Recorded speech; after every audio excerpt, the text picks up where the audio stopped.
Hey guys, welcome back to the AR YouTube channel. और साल 2021 military aviation के लिए बहुत बुरा साल रहा। सिर्फ एक साल में ही 11 मिलिट्री प्लेन्स और हेलीकॉप्टर क्रैश हो गया, वो भी सिर्फ इंडिया में, जिसमें से 5 MiG-21 प्लेन था। साल 2022 भी अछूता नहीं रहा। हाल में ही 28 जुलाई 2022 में MiG-21 ट्रेनर एयरक्राफ्ट क्रैश हो गया। दोनों पायलट्स की मौत हो गई। विंग कमांडर अभिनंदन का प्लेन जो पाकिस्तानी एरिया में क्रैश हुआ, वो भी MiG-21 फाइटर प्लेन ही था। ऐसे बड़े बड़े हादसे तो रिकॉर्ड में है, लेकिन बहुत सारे ऐसे छोटे छोटे हादसे होते हैं जो महज एक पन्ने के आर्टिकल्स में ही सिमट के रह जाते हैं और समय के साथ साथ उन्हें भुला दिया जाता है। क्यों आज के दौर में भी MiG-21 भारी मात्रा में क्रैश हो रहा है, आइए पता लगाने की कोशिश करते हैं आज के इस वीडियो में। MiG-21 फाइटर प्लेन के क्रैश के पीछे सबसे बड़ा कारण है टेक्निकल फेलियर और स्ट्रक्चरल फेलियर। प्लेन के इंस्ट्रूमेंट्स में किसी तरह की खराबी हो तो उसे हम टेक्निकल फेलियर कहते हैं, और प्लेन का कोई हिस्सा अगर टूट के अलग हो जाए तो उसे हम स्ट्रक्चरल फेलियर कहते हैं। मैक्सिमम MiG-21 क्रैश के पीछे की कहानी इसी के इर्द गिर्द घूमती रहती है। बात करते हैं इंडियन मिलिट्री फाइटर प्लेन की। अगर फाइटर प्लेन के क्रैश का लिस्ट निकाला जाए तो MiG-21 का नाम सबसे ऊपर आता है।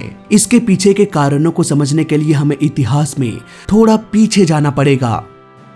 सन 1959 में सोवियत यूनियन के द्वारा MiG-21 को लॉन्च किया गया। साल 1961 में इंडियन एयरफोर्स को ऑफर दिया गया कि आप मेरे MiG-21 को खरीदते हैं तो हम आपके साथ इसके टेक्नोलॉजी को भी शेयर करेंगे और आपको भी ये अधिकार देंगे कि आप इसे इंडिया में असेंबल कर सके। फिर क्या था, इंडिया ने भारी मात्रा में MiG-21 खरीदा।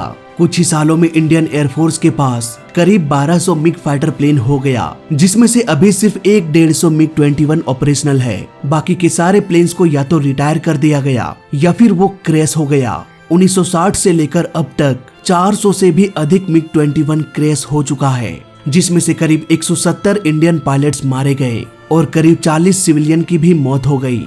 ज्यादातर प्लेन क्रैश के पीछे का कारण खराब मेंटेनेंस और पार्ट्स के रिप्लेसमेंट का था। लेकिन आखिर क्यों MiG-21 के मेंटेनेंस में इतनी खामी थी? क्यों इसके पुराने पार्ट्स को नए पार्ट्स से रिप्लेस नहीं किया जा रहा था? क्या इंडियन एयरफोर्स के पास फंडिंग की कमी थी?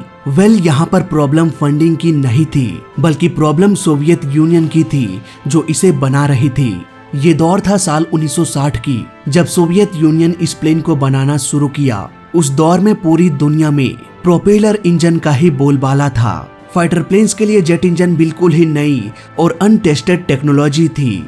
कोई भी टेक्नोलॉजी जब नई होती है तो उसमें ढेर सारी कमियां भी होती है। यही वजह है कि MiG-21 में कुछ न कुछ टेक्निकल फेलियर होता ही रहता था। न सिर्फ MiG-21 बल्कि 1960 के दशक में जितने भी फाइटर प्लेन्स को बनाया गया सारे अनरिलायबल थे, जैसे कि MiG-17, 19, MiG-21। American fighter plane का भी यही हाल था, जैसे कि A4, F4, F8 को भी 1960 के दशक में ही बनाया गया था। ये प्लेन्स भी लगातार क्रैश होता रहता था। इन प्लेन का हाल भी MiG फाइटर प्लेन के जैसे आए दिन कोई ना कोई खराबी देखने को मिल रहा था। लेकिन इस बात से हम MiG को क्रिटिसाइज नहीं कर सकते, क्योंकि जेट इंजन 1950-60 के दशक में सभी के लिए नया था। समय के साथ साथ अगर इंजन के कमियों को सुधारा जाता तो शायद ये टेक्निकल फेलियर होना कम हो जाता, लेकिन यहाँ पर MiG फाइटर प्लेन पीछे रह गया। ये जितनी तेजी से हजारों की संख्या में MiG फाइटर प्लेन्स बना रही थी, उतनी तेजी से इसके स्पेयर पार्ट को नहीं बनाया जा रहा था, जिसका सीधा इम्पैक्ट पड़ा मेंटेनेंस पर। अगर किसी पुराने पार्ट को नए पार्ट से रिप्लेस करना हो तो उसके लिए नया पार्ट जल्दी से मिल नहीं रहा था। कई बार तो मेंटेनेंस टीम को जुगाड़ लगाना पड़ रहा था। जुगाड़ इन द सेंस कि अगर कोई MiG-21 क्रैश हुआ है तो उसके बचे हुए पार्ट्स को निकालकर दूसरे प्लेन में फिट कर दिया जाए जिसको जरूरत है। लेकिन जरा यहाँ पर आप प्रैक्टिकली सोचो, अगर आप कोई नया बाइक खरीदते हैं तो आपके बाइक की इंजन की वारंटी 1 साल दी जाती है, या फिर कंपनी कह देती है कि आपके बाइक का इंजन लगभग इतने 1000 घंटे आराम से चलेगा, इसके बाद आप इसका सर्विसिंग करा सकते हैं। इट मीन्स यहाँ पर आप श्योर रहते हैं कि मेरा बाइक एटलीस्ट 1 साल तक या इतने 1000 घंटे तक चलेगा। प्लेन के बहुत सारे पार्ट्स में भी ऐसा ही होता है। लेकिन अगर किसी पार्ट्स को पुराने क्रैश हुए प्लेन के पार्ट से रिप्लेस कर दिया जाए तो ऐसे कंडीशन में टाइम की लिमिट ब्लैंक हो जाती है।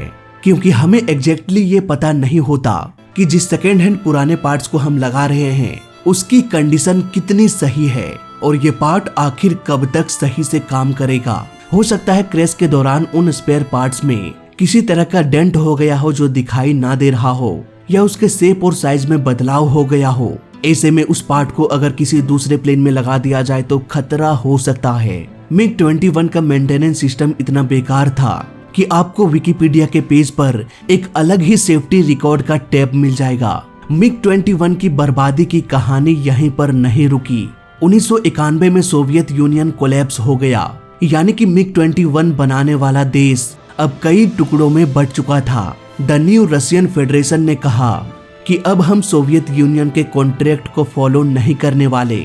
MiG-21 के सारे कॉन्ट्रैक्ट्स को हम तोड़ रहे हैं, यानी कि जो भी थोड़े बहुत पार्ट्स मैन्युफैक्चर होता था अब वो भी बनना बंद हो गया। हालांकि 1980 के दशक तक बहुत सारे फाइटर प्लेन्स को अपडेट कर दिया गया था नई टेक्नोलॉजी के साथ, लेकिन सोवियत यूनियन के कोलैप्स हो जाने के बाद जिन जिन कंट्रीज ने MiG-21 को खरीदा था उसके सामने ये मुसीबत आने लगी कि अगर किसी पार्ट्स को बदलना है तो उन पार्ट्स को कहां से लाया जाए। एयरक्राफ्ट कंपनी में एक लाइसेंस सिस्टम होता है जिसके तहत अगर कंपनी बंद हो जाती है तो आप उस कंपनी का लाइसेंस खरीद सकते हैं ताकि लोकल एरिया में भी उसके पार्ट्स को खुद से बनाया जा सके। लेकिन वही बात हो गई कि एक प्लेन में हजारों छोटे छोटे पार्ट्स होते हैं, आखिर बनाएं तो कितना बनाएं। कुल मिलाकर कहा जाए तो अगर आप 50-60 साल पुराना प्लेन यूज करते हैं जिसका मेंटेनेंस भी ठीक तरीके से नहीं हो रहा तो आप खुद ही अंदाजा लगा सकते हैं कि इन प्लेन्स के साथ क्या हो सकता है। इंडियन एयरफोर्स धीरे धीरे करके MiG-21 को रिटायर कर रही है और अभी सिर्फ उन्हीं प्लेन्स का यूज किया जा रहा है जो उड़ान भरने में सामर्थ हो। इंडियन एयरफोर्स ने MiG-21 को भारी मात्रा में खरीदा था, इसलिए एक साथ सभी MiG-21 को रिटायर कर देना थोड़ा सा मुश्किल है। जितनी आसानी से एक कमर्शियल प्लेन को रिटायर कर दिया जाता है उतनी आसानी से हम फाइटर प्लेन्स को रिटायर नहीं कर सकते। फाइटर प्लेन्स यानी कि लड़ाकू विमान को रिटायर नहीं किया जाता बल्कि दूसरे प्लेन से रिप्लेस किया जाता है, और अगर सैकड़ों की संख्या में प्लेन्स को रिप्लेस किया जाना है तो इसके लिए थोड़ा सा समय तो लगेगा ही। हालांकि आने वाले कुछ सालों में जल्द ही MiG-21 के जगह तेजस जेट लेने वाला है। तो फिलहाल इस छोटे से वीडियो में अभी तक के लिए बस इतना ही। वीडियो अच्छा लगा तो लाइक कर देना, बुरा लगा तो डिसलाइक कर देना, और दोनों ही केस में चैनल को सब्सक्राइब कर देना क्योंकि इस चैनल में सीखने के लिए बहुत कुछ है। तो मैं मिलता हूँ आपसे अगली वीडियो में, तब तक के लिए देखते रहिए और सीखते रहिए। जय हिंद, वंदे मातरम।